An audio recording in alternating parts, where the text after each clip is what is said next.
ça fait. Oh my god. Salut à tous, bienvenue dans le podcast du Premier Cercle. Tout ce qui s'est passé, ou presque, dans le petit monde de la foodtech cette semaine ne vous échappera pas.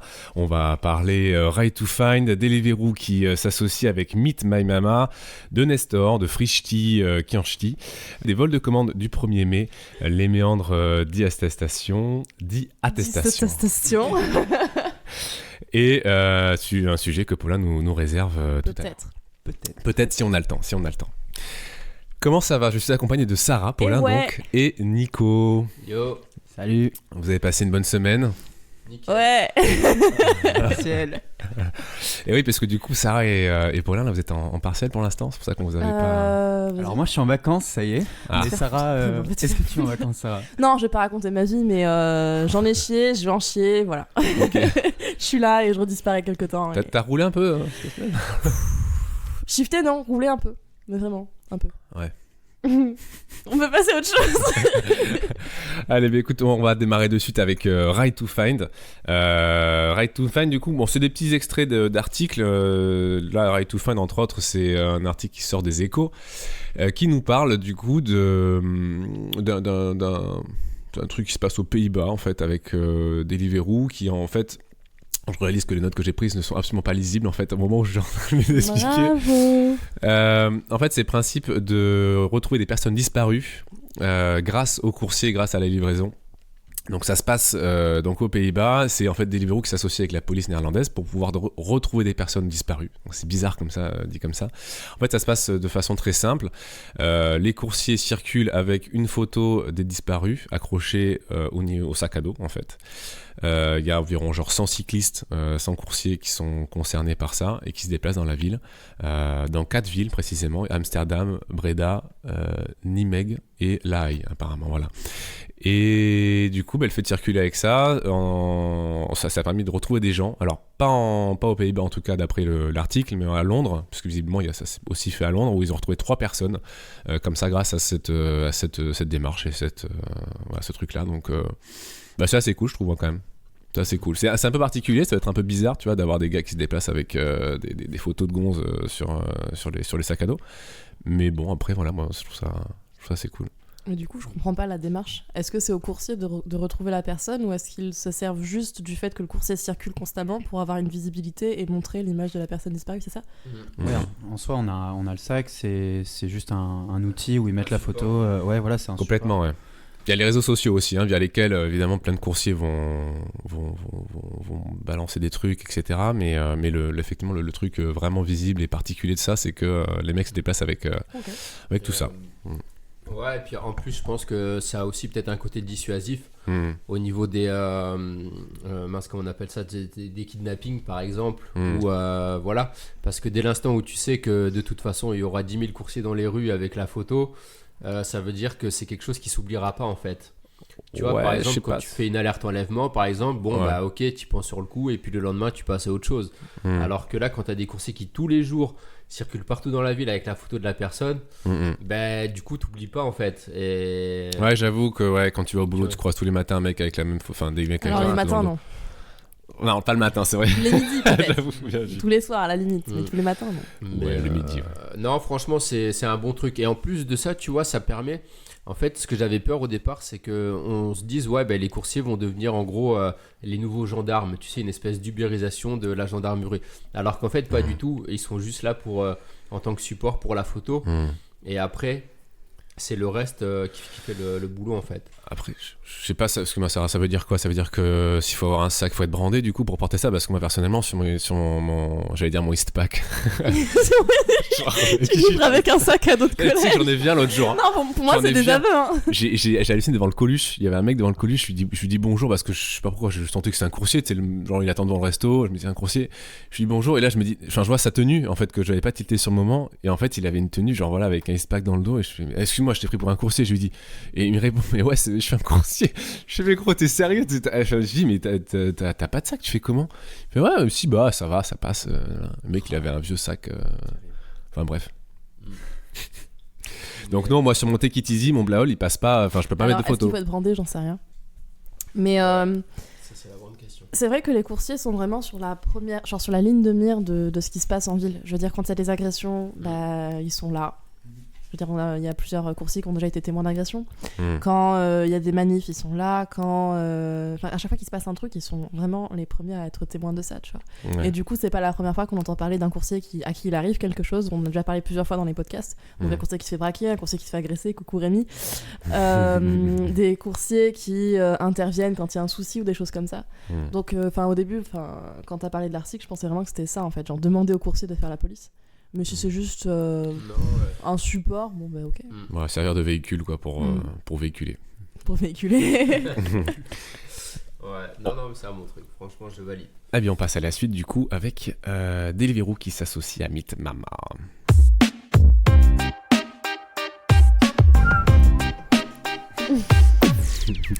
Petite collab de Deliveroo avec Meet Mama, c'est encore une espèce Meet My Mama. Meet My Mama, pardon. C'est quoi Meet My Mama? C'est Paf qui nous explique.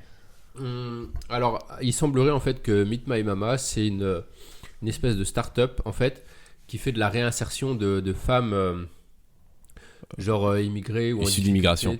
Ouais. Enfin voilà, des trucs comme ça. Et donc oui, l'initiative elle est un peu cool. Non, elle est cool parce qu'apparemment derrière ils ont un support pour leur enseigner la juridiction et les trucs comme ça en fait. On va attendre que Sarah finisse de croquer ses amandes parce qu'elle se rend compte que les amandes ça croque mais un peu trop tard. Alors vas-y Sarah, finis ta bouchée, on reprend de suite.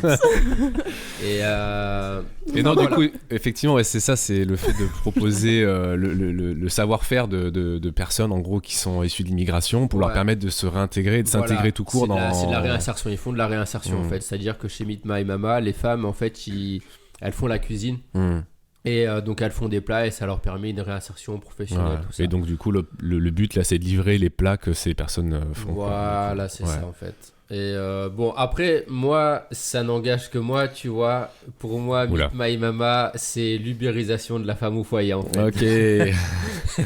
Parce qu'ils appellent ça des mamas. Et ils leur font cuisiner des plats dans un but mercantile, alors qu'elles pourraient le faire chez elles. Mais bon, après, c'est de la réinsertion, donc je ne veux pas non plus trop bâcher là-dessus. Tara ? Alors, je pense pas qu'il faille absolument voir le mal partout. Je veux dire, ces femmes-là, elles ont peut-être pas les compétences nécessaires pour faire d'elles-mêmes, pour genre mettre en place d'elles-mêmes ce genre d'activité. Peut-être qu'elles maîtrisent pas la langue du pays en question, qu'elles n'ont pas les contacts. Et du coup, c'est une plateforme qui de base peut les aider à se lancer là-dedans et en vivre. C'est cool, je veux dire, les gens vont avoir de la nourriture fait maison. Enfin, c'est le summum, tu vois, genre avoir une maman genre quelque part qui te fait à manger et qui te livre, c'est génial. T'inquiète pas que quand tu vas dans certains restaurants indiens, la nourriture elle est faite maison, il y a pas de souci. Hein. Tu critiques, mais tu fais pas mieux. Non, c'est clair. Comment ça, ma cuisine est mal rangée? Elle est nulle. Comment ça, j'ai une poubelle de 100 litres qui est pas vidée encore? C'est vrai en plus. Et du coup, j'ai perdu le fil. Non, ouais, c'est super valorisant, je pense. C'est ça que tu et dans un second temps, peut-être qu'elles acquerront ces compétences-là et que si ça les intéresse, elles se lanceront à leur compte. C'est le but, voilà. C'est le but. Hein.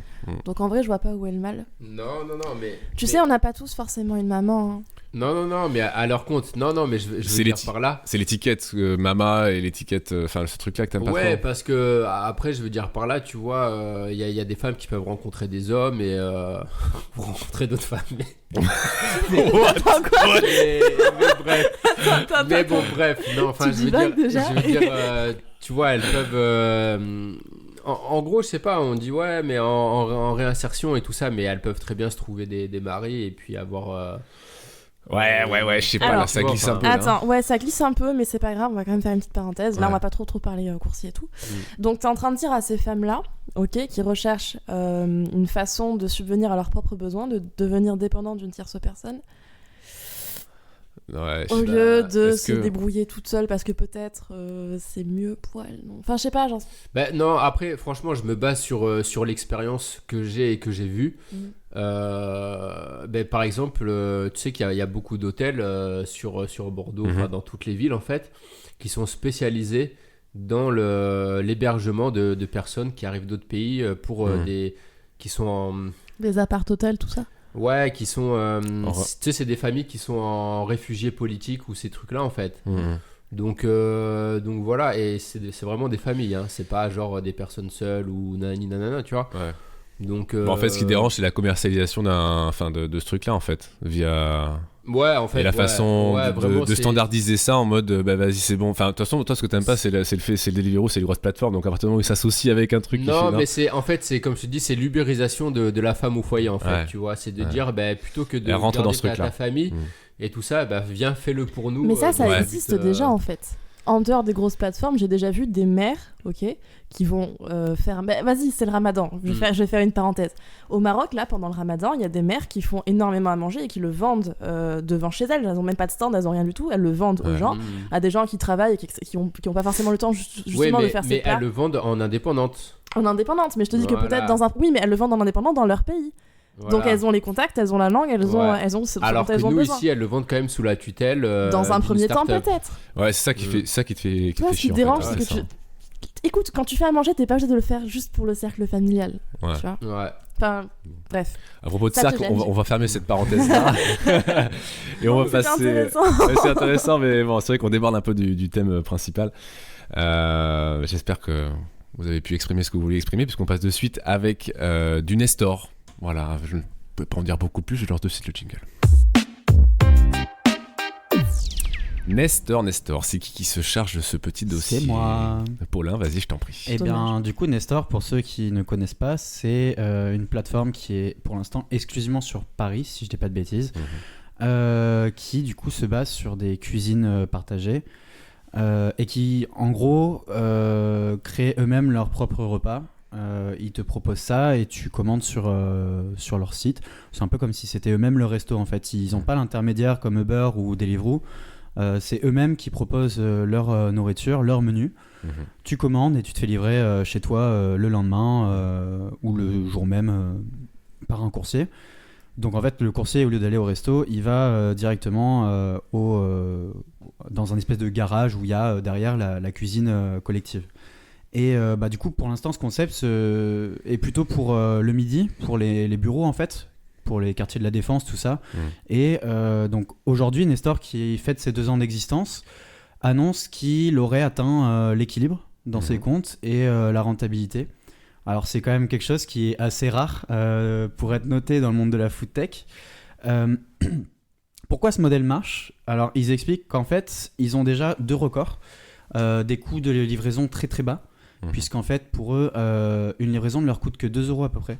Alors que chez leurs concurrents comme Frishti ou Foodcherry, par exemple, c'est plutôt de l'ordre de 3-4 €. Et chez Uber et Deliveroo, c'est plutôt de l'ordre de 6 à 7 €, si on prend en compte tous les frais de fonctionnement. Du coup, ça, c'est déjà un bon point. Et le deuxième point, c'est aussi qu'ils ont une livraison record. En fait, ils mettent à peu près 10 minutes pour faire une livraison. Ce qui est quand même exceptionnellement bas pour ce genre de plateforme, sachant que nous on fait à peu près une livraison toutes les 20-25 minutes. Ouais, je crois que c'est 30 à la base, moins de 30 minutes pour Deliveroo, je crois. Et en fait, eux, leur système centralisé fait que quand on prend leur commande, on a déjà une grille, un itinéraire quasiment tout fait, et qui fait qu'on peut aller très très vite, vu qu'on n'a pas à attendre au resto, on a toutes les commandes dans le sac, on trace, on revient au garage, etc. etc. Et du coup, ça me paraît être un modèle assez rentable. Surtout que pour l'instant, ils le font dans des quartiers qui sont très très denses. Enfin, c'est des bureaux, clairement. Je sais pas après si ça va s'ouvrir ailleurs dans Paris. Enfin, je sais qu'ils sont en train de s'étendre dans d'autres zones de Paris, mais qui ont des bureaux. C'est pas vraiment des zones résidentielles. En tout cas, il y a Foodcherry qui est arrivé sur Bordeaux le mois dernier. Ils sont un peu arrivés discrètement. Il n'y a pas eu trop de pubs, mais ça montre que ce concept est en train d'être repris dans des villes plus petites, comme Bordeaux. Donc je sais pas, ça va peut-être être la prochaine étape dans le monde de la food tech. Je sais que Deliveroo se lance dedans aussi. Uber pour l'instant en est encore à l'étape d'avant, c'est-à-dire les restos virtuels. J'ai pas entendu parler exactement du fait que Uber ouvre des cuisines centralisées. Peut-être que c'est en projet, mais il me semble pas avoir entendu ça. Mais ça me semble être un petit peu ce qui nous attend. Et moi ça me dérange. C'est l'opinion qui arrive violemment. Voilà, c'était l'opinion gratuite. Il te pose le gratuite, contexte vraiment pendant 20 ans et moi ça me dérange. Et moi ça me dérange. Okay. Enfin, c'est une bonne chose économiquement parce que du coup c'est, je pense, la seule manière d'atteindre rapidement une rentabilité. Mais ça me dérange un peu. Pourquoi ? Parce que en fait on a déjà un boulot qui est relativement difficile.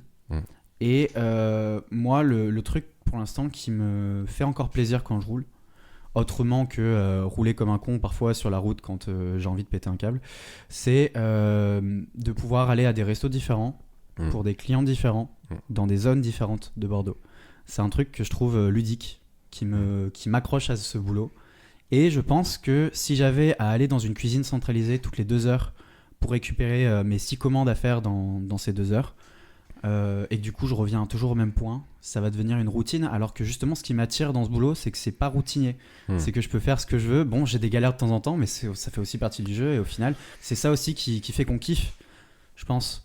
Enfin, je sais pas ce que t'en penses. Moi, ça me dérangerait pas, je pense. Enfin, j'imagine le truc, par exemple, t'as un point à Péberlan, par exemple, on va dire, pour prendre un point de centre-ville de Bordeaux. Je m'imagine retourner à chaque fois à cet endroit-là, machin. Ouais, je préfère effectivement avoir plusieurs restos différents. C'est cool, mais sans l'aide, parce qu'au final, en fait, non, franchement, ça fait chier. Quand t'as des restos qui sont trop loin, des fois, c'est vraiment relou. Je préférerais avoir un point fixe. En plus, ça m'évite de me perdre sur la route parce que j'étais avec ça. Mais non, en vrai, ça me dérangerait pas spécialement. D'accord, ouais. mais ça me permettrait de mieux me concentrer sur les pick-up. En fait, j'aime bien les deux en vrai. Enfin, je pense que c'est du 50-50 pour moi perso. Mais la deuxième chose qui me dérange dans ce modèle, c'est que du coup, l'argument principal du on externalise les services des restaurants par de la main-d'œuvre qu'on embauche en indépendant. Bah là, cet argument il tient pas la route parce que du coup, t'as plus externalisation puisque c'est eux-mêmes qui produisent leurs trucs. Donc pourquoi ne pas utiliser des coursiers salariés, sachant qu'en plus, eux pour l'instant, par exemple, Poucheri qui est sur Bordeaux, tu te fais livrer de 11h à 14h. Donc c'est des créneaux qui sont très short. Donc il n'y a rien qui justifie qu'on puisse appeler des indépendants, alors que là pour le coup c'est vraiment le modèle Pizza Hut où c'est le resto qui produit son truc. Bon là, le resto c'est une cuisine collective qui fait 4 menus, mais ça reste pour moi un modèle où tu peux complètement transposer ça à du salariat, puisque c'est des modèles très fixes, très stables dans le temps, où tu te rencontres toujours dans le même point. Tu te rencontres au même endroit et c'est une structure très centralisée. Donc du coup là je vois pas la pertinence pour nous comme coursier indépendant de faire ça. Et voilà, en plus ça me dérange parce que ça brise notre cadre de vie très libre. Mais moi du coup je pense à 2 points qui pourraient être très intéressants. Le premier, ce serait d'avoir des temps de préparation qui soient respectés, où on perd moins de temps par rapport à ça, parce que j'imagine que quand tu fréquentes, quand tu vas chercher tes plats, il y a peut-être un contact, j'imagine, avec les gens qui bossent. Pour le coup, tu t'arrives avec un mec qui te donne tes commandes et tu pars. Ça c'est cool, tu vois. Par contre, ça moi ça me soulagerait d'un poids énorme, parce que ça me nique mes shifts quoi. Quand j'attends 3, 4, 5 minutes devant un resto, tu te relâches et ton corps après quand il faut repartir, enfin c'est relou quoi. Ouais, mais après du coup là où il gratte les coups, c'est que tu dois faire 5 commandes dans l'heure. Parce que vu que tes commandes sont faites directement, bah là ils te payent genre 1 euro ou 2 à la commande. Enfin je sais pas exactement. Par contre c'est abusé. Je crois que c'est 2,50 par commande chez Frishti. Après t'as des primes, des trucs comme ça, mais du coup t'es obligé de tracer quand même pour faire tes commandes. Enfin c'est super bas. Je veux pas m'avancer à dire des prix de merde, mais c'est moins élevé que chez Uber par exemple. Non, mais franchement c'est abusé. Enfin comme tu disais en plus, parce que c'est vraiment leurs salariés. Enfin ils disent pas officiellement salariés. Mais voilà, les mecs bossent sur leur créneau horaire avec leur sac pour livrer leur bouffe, avec leur application. Donc c'est vraiment leur putain de salariés quoi en fait. Tu vois. Complètement. Et donc faire, je veux dire, je sais qu'il y a même les participations, tu sais, les primes de participation aux bénéfices pour un salarié, c'est les mêmes pour tout le monde.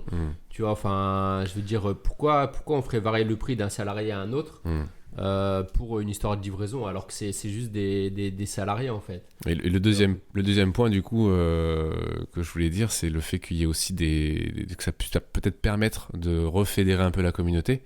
Parce que si t'as 15 gonzes qui attendent quelques secondes, enfin tu vois ce que je veux dire, les visages on les voit plus souvent. S'il y a un point fixe, on l'a vu, on le voyait avant avec les zones dans lesquelles les gars patientent. J'imagine que dans toutes les villes c'est pareil, il y a toujours 1, 2, 3 points en fonction de la taille de la ville dans laquelle on sait qu'il y a un masse de coursiers à cet endroit-là par rapport au resto. À Bordeaux c'était Fernand-Lafargue et Gambetta. Gambetta est en travaux depuis plus d'1 an maintenant, et c'était la zone BCC, et on le voit, heureusement que nous on a Discord, parce que tout le groupe qui était à Gambetta se retrouve sur Discord, donc l'application un peu comme un talkie-walkie en gros, donc c'est du virtuel, mais on peut continuer à échanger. Mais si on avait si on avait vraiment pas Discord et qu'on a même maintenant plus cette place pour se retrouver, on se serait perdu de vue à coup sûr, parce qu'on se croise plus du tout. Donc avoir un point fixe à un endroit, c'est peut-être bien aussi, tu vois, pour la communauté. Là pour le coup t'as même plus cet avantage, parce qu'en fait tu vas pas attendre là-bas. Ouais, alors c'est ça, c'est ce que j'étais en train de... Là, on va Je venir contredis sur, Et sur c'est le sujet de tacle de Sarah. Paulin. Mais c'est vrai que pour le coup, là, tu vas avoir une machine qui va te dire tu prends telle commande à telle boîte, tac, tac, tac, tu repars. Ouais. Et t'as pas d'attente. Là, nous, ce qui nous fédérait, c'est le fait qu'on attendait, qu'on rageait devant un pitaya pendant 40 minutes à Fernand Lafargue. C'est Ouais. ça qui nous fédérait parce qu'on Ah, le pouvait vécu. discuter en attendant comme des schlags notre commande. Non, mais c'est vrai. Ouais. Et là, pour le coup, tu vas juste dans un entrepôt, on te donne tes commandes par un robot ou peut-être par un humain qui va te dire vaguement bonjour Mm. et t'auras pas d'attente. Du coup, Texto, même vaguement ça bonjour. marcherait pas. Enfin, ouais, je rage de ouf aujourd'hui. Mais enfin, ça me. T'en Je as sais pas, con- je trouve que ça nous dépossède complètement de tout ce qui est cool dans notre boulot, ce Ouais. genre de choses. Ok.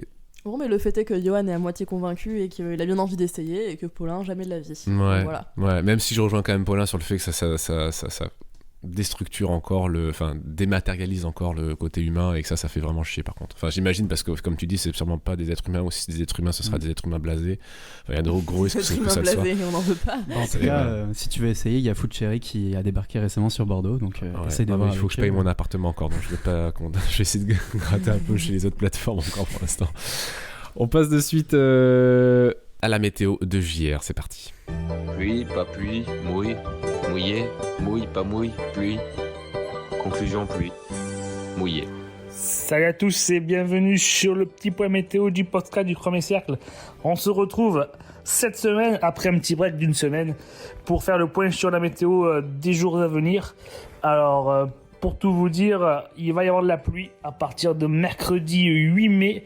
Bon, c'est férié, il y aura peut-être pas mal de commandes, mais la journée sera assez pluvieuse toute la journée. Ils annoncent même jusqu'à 8, 9, 10 mm de pluie. Donc le risque de pluie, il est là et il sera assez important, notamment le midi, entre 11h et 13h. Ils annoncent un maximum de pluie. L'après-midi, ce sera plutôt des averses jusqu'en soirée. Au niveau température, ce mercredi, il fera entre 13 et 16 degrés, donc pas très froid, mais non plus pas très chaud non plus. Jeudi, on aura toujours un temps très couvert avec un fort risque d'averse, pas beaucoup de pluie annoncée. Par contre, vendredi, on retournera sur un temps comme mercredi, avec jusqu'à 8 mm de pluie en cumul sur la journée, donc sous forme d'averse jusqu'en soirée. A priori, ça se dégagerait pour la fin de soirée à partir de 21h. Pour ce week-end, on aurait un week-end sans pluie, donc des températures assez clémentes, de l'ordre de 18 à 21 degrés, pas de pluie annoncée. Et par contre, le beau temps, vraiment, on reviendrait à partir de lundi. Et puis, les températures iront avec 22 à 25 degrés. Donc, pour les jours de lundi, mardi et mercredi la semaine prochaine. Mais cela restera à confirmer. Allez, je vous souhaite à tous un bon shift et à la semaine prochaine. Pluie, pas pluie, mouille, mouillé, mouille, pas mouille, pluie. Conclusion, pluie, mouillé.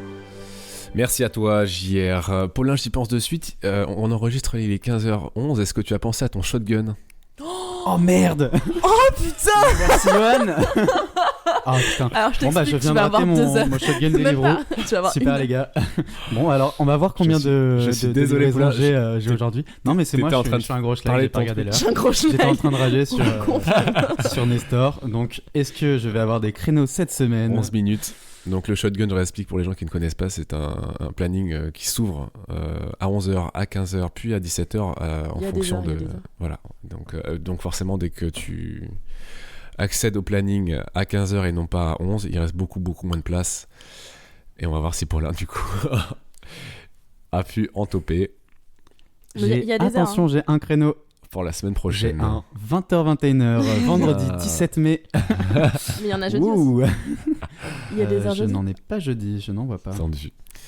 Ah si, un Moi, j'ai toute la 20h-21h, semaine, là. effectivement jeudi 2 heures, t'as réussi à choper à là 16h. J'ai 2 heures de choper. C'est un lundi Pour la semaine midi prochaine, donc. Et 1 heure le soir. Ah, j'ai un bon créneau le dimanche. Effectivement, j'ai 2 heures le dimanche, attention. Waouh. Waouh, c'est vraiment la folie aujourd'hui. Heureusement que j'étais à 11 heures, moi. Deliveroo régale. Tu vas mettre maman à l'abri. Bon, on va enchaîner de suite avec le sujet Frishti. C'est Sarah qui s'en charge. Je voulais juste en parler rapidement. Je sais pas si vous avez vu ça passer sur les réseaux, mais on a un coursier qui juste a fait un coup de gueule contre Frishti. Et de base, il a juste fait un énorme pavé où en gros il expliquait un peu comment ça s'était passé au départ. Et il avait décrit crûment des choses qu'il avait vues. Notamment des choses que nous on expérimente avec les différentes plateformes, donc le contact humain qui est assez froid, assez distant, la façon avec laquelle on est traité comme des sous-personnes quelque part, pas estimé, dans le sens où il marquait vraiment la différence entre les personnes qui sont salariées des plateformes, d'accord, et donc qui sont très jeunes pour la plupart, qui sortent de grandes écoles et qui voient leur avenir dans l'ubérisation. Et de l'autre côté, la force de travail, donc les livreurs qui, eux, sont... malléables. J'aime pas vraiment les termes. Bon, c'est pas grave, ok, je reprends ces termes. Mais des gens issus de minorités, en survêt, et du coup pas en chemise, comme les autres en face. Et... il expliquait que déjà c'était le seul blanc, ok, que t'avais des fois des managers qui me disaient des choses qui étaient pas... Enfin, tu peux pas dire une chose pareille en fait. Genre vraiment, ils sont indépendants, mais vraiment ils se traitaient comme des salariés, ils traitaient comme de la merde, comme des salariés de merde, tu vois, parce que tous les salariés sont pas traités comme ça. Mais là c'était le cas, et du coup il s'est défoulé, et il l'a fait de manière très fine, je trouve. Et d'ailleurs, Bobby, on t'a cramé, hein. J'ai vu tes commentaires. Bobby, qui essaie d'arrondir les bords, de tempérer en disant oui, mais c'est pas toujours comme ça, etc. Oui, c'est vrai que c'est pas toujours comme ça, mais il y a un but derrière cette missive, et du coup, tu vas pas commencer à arrondir les bords et à dire ouais, mais c'est cool. C'est Bobby qui a désamorcé un peu le truc, qui essaie de. Je comprends ce qu'il essaie de faire, mais je comprends aussi le coursier qui s'est exprimé. Et du coup, ça a été repris sur Twitter par notre cher ami Pimo. Pimo. Et voilà, du coup, les médias ont repris cette histoire-là. Et Frischti tremble. et essaie de voir comment ils peuvent arrondir les bords. Ça a eu un impact, du coup. Hein. Ouais. Je voudrais faire une petite parenthèse quand tu disais ils sont traités comme de la merde par les managers, tout ça. Pour reprendre exactement son texte, il a précisé que c'était juste pour l'embarquement. Parce qu'il faut savoir avec ces plateformes-là que la seule relation que tu as avec ton manager, en fait, soi-disant manager, c'est le premier jour. C'est le jour de l'embarquement. Et après, en fait, tu n'as plus aucune relation avec quelconque manager. La seule relation que tu as, toi, en tant que coursier, en tant que travailleur, c'est avec un putain de logiciel, avec une putain d'appli. Et les coups de fil aussi. T'embarques, mais t'es jeté en pleine mer. Il y a un moment qu'il avait pris une pause café. Je fais une petite métaphore, j'ai embarqué, t'étais jeté en pleine mer après. Ouais. Il a expliqué à un moment qu'il avait reçu un coup... Ouais, je m'en bats la race de ce que tu dis. Tu l'as manqué, toi aussi. Il a expliqué à un moment qu'il avait pris une pause café parce qu'il en pouvait plus pour une raison X ou Y, et que du coup il avait reçu un coup de fil du coup de la plateforme, et il lui demandait en gros qu'est-ce qu'il foutait, tu vois, que genre il fallait qu'il enchaîne, et donc il reste quand même suivi quelque part. Je tiens à préciser, et c'est marrant, tu vois, parce que c'est encore un resto qui me l'a dit hier. C'est que les restos, en fait, au vu de leur relation avec les plateformes, c'est exactement comme les coursiers. C'est-à-dire qu'aujourd'hui, tu as des restos qui ont des problèmes, ou qui voudraient communiquer avec les plateformes, qui leur envoient des emails tous les jours, qui essayent de les joindre tous les jours, et appel en absence, tu vois, il n'y a personne au bout du fil, quoi. Et par contre, quand il y a un truc qui dérange la plateforme, là, par contre, elle va pas gêner, tu vois, pour appeler en lui disant oui, t'es un resto, t'es une grosse merde, et voilà, tu vois. Okay. Mais en fait, ça marche dans un sens, mais pas dans l'autre, tu vois. Donc, mais aussi... encore, franchement, je trouve ça bien, tu vois, que t'aies dit par rapport à Frischti qu'effectivement, il y a eu un appel du manager, parce que bien souvent, franchement, avec ces plateformes-là, on le sait, ces mecs-là, c'est des planqués, on appelle ça des planqués parce qu'ils sont cachés en fait derrière un écran et une souris, et que quand il y a un problème, par exemple, comme chez Uber, on te désactive ton compte à distance et on t'appelle même pas, ou on t'envoie juste un message automatisé. Donc, tu vois, enfin, genre t'es pas content, et les mecs te disent même pas qu'est-ce qu'il y a, ils te disent tiens, réponds à mon bot, tu vois. C'est ça. C'est avec Péjoujou avec le bot. Ouais, voilà. Non, mais c'est ça qui est complètement dingue. Et par contre, ça vaut aussi pour les restos. Et d'ailleurs, ce resto-là n'est plus chez Deliveroo, parce que c'était un problème qu'il a avec Deliveroo, qui m'avait parlé de ça hier. Mais n'empêche, tu peux pas te faire manquer de respect par un bot. Ça, c'est cool. Un bot, il va te donner un truc, un encore. message. Tu peux t'énerver. Pas encore. Tu peux t'énerver face à un bot parce qu'il va pas répondre à tes attentes, mais tu vas pas avoir un bot qui va débarquer de nulle part et qui va t'engueuler en mode mais vous êtes des gros chenilles, des trucs comme ça. Carrément, donc c'est ça en fait. Donc c'est pour ça, je tenais quand même à faire cette petite parenthèse en disant que les seules relations avec le manager, bien souvent, c'est quand le manager a besoin de te voir. Ouais, ou à l'embarquement, tu vois. Ouais. Parce qu'aujourd'hui, même chez Deliveroo, tu peux même plus aller au bureau de Deliveroo. C'est interdit, tu vois. T'as une sonnette, et si t'insistes trop sur la sonnette, t'as un gentil monsieur à l'interphone qui te dit ouais, on va appeler les CRS, tu vois. Enfin bon, c'est. Et maintenant, il y a l'étiquette. À Bordeaux, il y a l'étiquette sur la sonnette, alors qu'avant, il n'y avait même pas l'étiquette de Deliveroo. Ils l'ont remise. Moi, je suis passé il y a. Ils la remettent. Je les ai livrés il y a je sais pas combien de temps en fait, et il y a quelques semaines. Ils la remettent quand ils attendent la bouffe en fait. Ouais. Il y a le gars, il descend et il va mettre l'étiquette et après il remonte. C'est possible. Et encore, ils descendent pas, hein, parce qu'il y a eu beaucoup d'histoires. Hein, Ouais, non, moi je suis monté. Quand j'ai livré, je suis monté. Ils sont pas descendus. Hein. Je suis monté. Ouais. Ok, on passe à la suite avec. Attends, combien d'heures du coup? Attention messieurs dames, j'ai réussi à avoir 3 heures tous les soirs où je voulais bosser la semaine dans 2 semaines c'est bien. en faisant du multizone. Je roule sur BLDE, bloc BDX et BBVE. Eh ben c'est bien, tu vas voyager un petit Je peu. change à peu près toutes les heures. Tu auras une petite carte postale. Je vais bien me balader, je vous enverrai des petits bisous à la poste. Sympa. La poste. On passe un petit point sur le 1er mai cette semaine. Le 1er mai, moi je voulais faire un point là-dessus parce qu'il y a eu pas mal de soucis de vol de commande. C'était un truc de fou. J'ai roulé toute la journée. Je suis innocente. Hein, ouais. Je révisais, je vous jure. J'étais pas sur le terrain. Mais non, c'était un truc de fou parce que la journée s'est très bien passée. J'ai roulé, je crois que j'ai fait un full day quasi complet. Peut-être j'ai fait 1h30 de pause seulement. Mais j'ai eu, je crois, 2 ou 3 vols de commande dans la journée.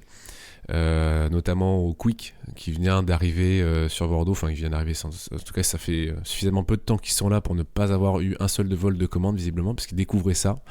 Donc j'ai expliqué à la nana comment ça se passait, elle a compris, donc apparemment elles vont faire ce qu'il faut pour qu'on n'en ait plus. Mais c'est pareil le soir sur Discord, je roulais avec les potes et il y a eu d'autres vols de commande sur d'autres trucs, donc voilà, ça commence vraiment à devenir relou. Donc moi maintenant je sais que je suis pas le seul.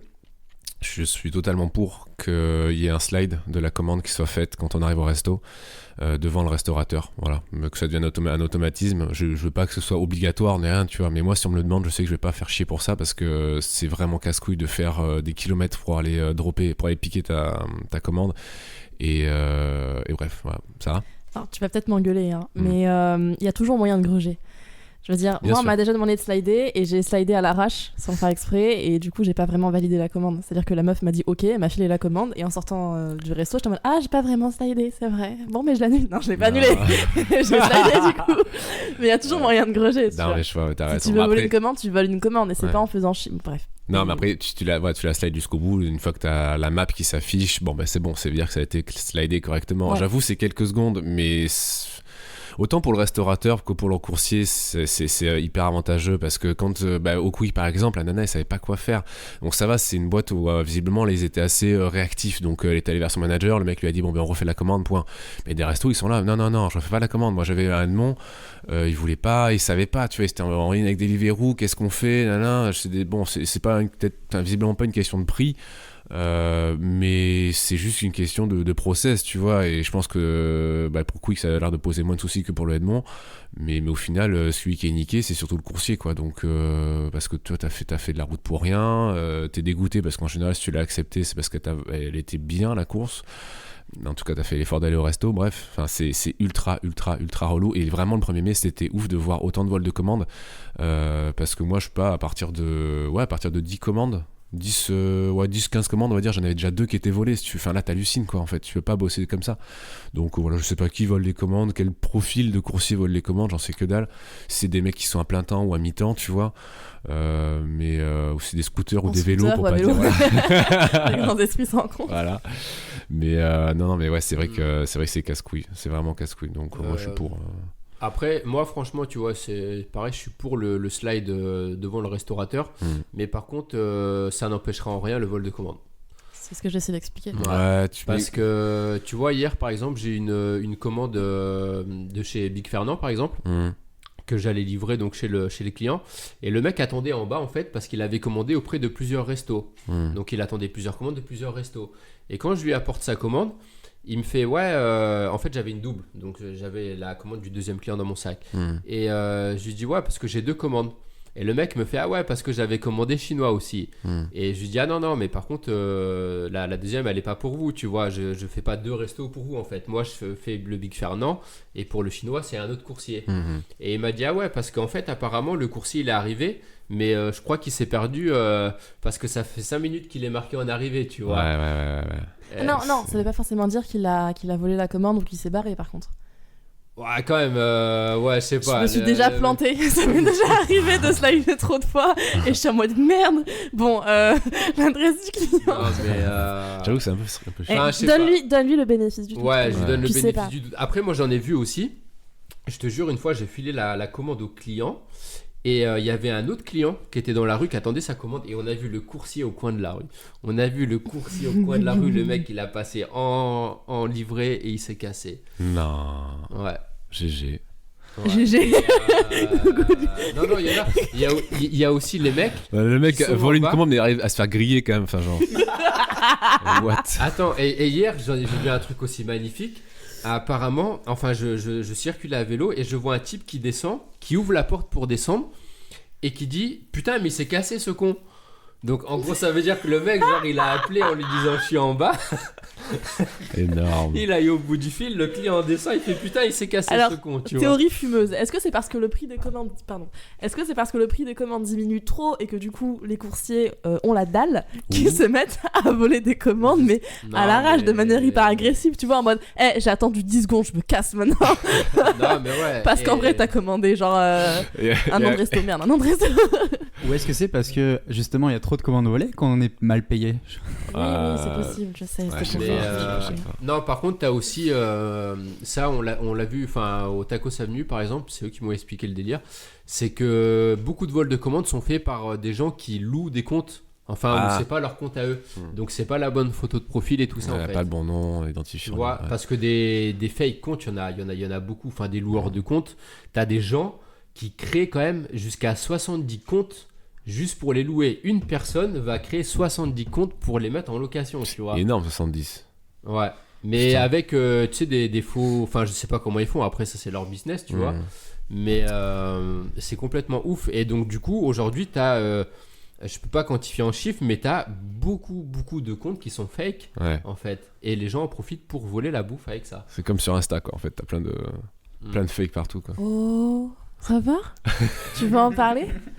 T'as l'air dégoûté. Ouais, on fera un épisode spécial là-dessus. Ça roule. Tant de déception, waouh. Non, mais, par contre, du coup, j'y pense, c'est une petite parenthèse. Le 1er mai, il y a eu beaucoup de vols de commandes. C'est pas cool. Mais dimanche, je sais pas quelle date, je crois que c'est le 4. On est le 5. Spoiler, pizza Si, dans la on est- gueule. Ouais, c'est le Tu 5. peux y aller. C'était ouf le nombre de violences sur les coursiers qu'il y a eu. On a eu. Alors, est-ce que. Je vais pas dire le nom parce qu'il voulait pas qu'on le dise, mais celui qui s'est fait taper par une pizza, il s'est pris une claque de pizza dans la gueule. Si, c'est vrai. Il s'est fait taper dessus. Vous êtes pas au courant? Bon, on le peux connaît, la on en a déjà raconter. parlé de ce mec-là dans le podcast, mais on balance pas le nom si vous voulez. Il s'est pris un coup de pizza dans la tronche par une cliente. Vas-y, Sarah, je te laisse. Tu couperas, ça te fera bosser. Du coup, le coursier, il fait son taf, hein, pas de souci. Il arrive chez la cliente et le client, bon, c'est pas trop. Il refuse de monter. Donc ouais, on aurait pu faire un lien avec ton sujet, mais tant pis, c'est pas grave. On va voir peut-être. Et il refuse de monter et du coup, elle pète un câble. Et en fait, ça part en couille parce que. Non, mais il lui fait t'inquiète, je vais descendre. Ok, tu veux que je descende? Je vais descendre. Elle descend en soutif et du coup, le coursier nous a dit que ça se trouve c'était un mec parce que c'est ça, mais elle a refait. Bon, ok, d'accord. Et elle a pris la pizza. Elle lui a arraché. Elle lui a arraché la pizza des mains et il lui a tapé dessus avec la pizza. Et du coup, comme c'est quelqu'un d'assez cool, tu vois, il reste relax dans ce genre de situation. Bah là, disons que c'était un peu embarrassé quand même, quoi. Il y Oui. avait une meuf en soutif qui Il tapait a dessus dit- avec une pizza, c'est un peu. C'est absurde. Une meuf avec une barbe apparemment. Mais je pense qu'il en a rajouté parce qu'il était énervé. Check dans ta liste. Du coup, elle lui mettait des coups de pizza dans la gueule. Ouais. Et lui, il s'est juste barré. Non, en fait, il lui a jeté, avant de se barrer, il avait la canette dans la main parce que visiblement, elle avait commandé une boisson avec. Ouais. Il lui a balancé la canette en mode vas-y, casse-toi avec. Voilà, arrête de Et faire elle un lui a truc. rejeté dans la gueule. Et en fait, il fait demi-tour et là, il voit la canette qui passe à côté de sa tête, genre comme ça. À côté. Et la canette qui explose devant lui à ses pieds, ça en fout partout et tout machin. Et il y avait des gens apparemment dans la rue, ils étaient là en mode c'est quoi ce délire et tout. Et il s'est barré comme ça, voilà. Donc Ce c'était mec est assez... incroyable, franchement, il est incroyable. Non. Ouais. Donc voilà, mais c'est pas drôle, en fait. J'ai beaucoup ri, mais dans l'essence même du truc, c'est pas drôle, tu vois. Genre, tu fais ton travail, on devrait pas te manquer de respect à ce point-là. Ouais. Et connaissant la personne en question, je doute qu'il ait manqué de respect à la cliente ou au client, on s'en fout. De base, c'est pas important. Et je veux dire, il y a un désaccord sur le fait de monter, pas monter, ça c'est vieux comme le monde maintenant, enfin on commence à être habitué. Ouais. Tu trouves un accord avec la personne, t'es pas obligé de gifler. Je veux dire, t'as faim, tu ça. commandes, t'as faim, ta nourriture arrive, t'es juste descendu, elle est là la pizza. Franchement, prends-la et mange-la. Pourquoi tu frappes les gens avec ta pizza? Mais il y a eu d'autres problèmes avec d'autres clients, d'autres coursiers Là, qui, c'est pareil, vrai. une histoire de monter, pas monter. Voilà, c'était. Moi d'ailleurs, j'ai fait un bon move la dernière fois. Je vais essayer de vous le raconter très rapidement. Un mec qui a voulu me faire monter, il m'a dit ouais, 4e étage, tu sais, en mode normal. Le mec m'ouvre, j'entends la porte qui s'ouvre, et là je fais mine de pas entendre, tu vois. Et du coup, je reste devant, et en fait, autour de moi dans la rue, t'avais des voitures qui faisaient gaver de bruit, tu sais, qui se garaient, c'est une petite rue, bon bref, ça faisait vachement de bruit. Du coup, le mec, j'entends qu'il me gueule dessus par la fenêtre en mode ouais, c'est machin, allô, ouais, monsieur, machin, tu sais, genre en mode vas-y, débouche-toi, quoi. Hyper agressif, le gars.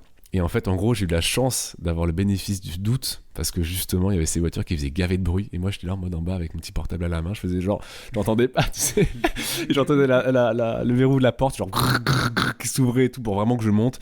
Et moi, à travers l'interphone, il me fait allô, comme ça, il s'énerve et tout. Il fait ouais, c'est bon, je descends. Il est descendu, il a pris la commande, il s'est barré en mode. Allez, bye ta mère, salut.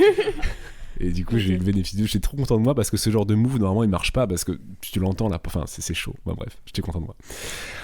On passe au Strava de Titi, le classement des 2 dernières semaines. C'est parti. Oui, bonjour à tous et bonjour à toutes. Ici Titi, votre reporter en direct du Tour de Strava où nous avons les résultats de la semaine 17 et aussi celle de la semaine 18. En ce qui concerne la semaine 17, c'est Johan Solo qui remporte le maillot rouge du plus combatif avec 65,5 km. Le maillot vert du meilleur sprinter est remporté par Éponyme avec ses 20,2 km par heure. Le maillot blanc à poire rouge du meilleur grimpeur est encore une fois remporté par François de la team BCC avec ses 1021 mètres de dénivelé. Et notre champion de la semaine 17, le maillot jaune, c'est Johan Solo qui remporte ce maillot avec 206,3 km. Nous avons aussi la semaine 18 qui fait une grosse entrée dans ce classement. C'est notre ami Valentin de la team BCC avec une énorme prouesse puisqu'il réalise une performance de 200,2 km pour le maillot rouge du plus combatif. On a Éponyme qui remporte encore une semaine vert pour lui avec ses 21,1 km par heure. Alex de la team BCC qui remporte le maillot blanc à poire rouge du meilleur grimpeur. Malheureusement pour François de la team BCC qui le perd avec ses 1777 mètres de dénivelé. Et très grosse performance à lui puisque Valentin remporte le maillot jaune avec 741,7 km en une seule semaine. Et je vous dis à très bientôt. À vous Bordeaux, à vous les studios. Merci Titi. On passe à la suite avec l'e-attestation. C'est vrai qu'il y a des petites choses à nous dire sur... Je parle beaucoup cette fois-ci, en vrai. C'est genre magasiné 2 semaines de podcast et là j'arrive. Je voulais juste, encore une fois, c'est vraiment une parenthèse, on va pas en parler longtemps j'espère. Ouais. Du foutoir que j'avoue, c'est compliqué à prononcer, que cette attestation provoque. Ouais. Donc Deliveroo la demande, on en a déjà parlé plusieurs fois, l'attestation de vigilance, attestant qu'on est à jour de nos cotisations. Pour l'avoir, c'est compliqué. Et pour la transmettre, c'est compliqué.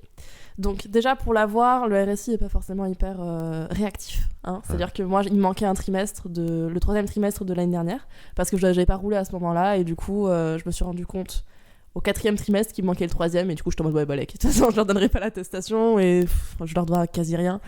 Et bon, je l'ai fait. Et donc c'est compliqué, il y a plusieurs personnes qui ont eu ce problème-là et qui ont dû se déplacer jusqu'à Bordeaux-Lac pour pouvoir forcer le système et avoir leur attestation, parce que même quand tu étais à jour, bah, ils te disent au téléphone non, vous n'êtes pas à jour, c'est pas écrit sur le système, machin.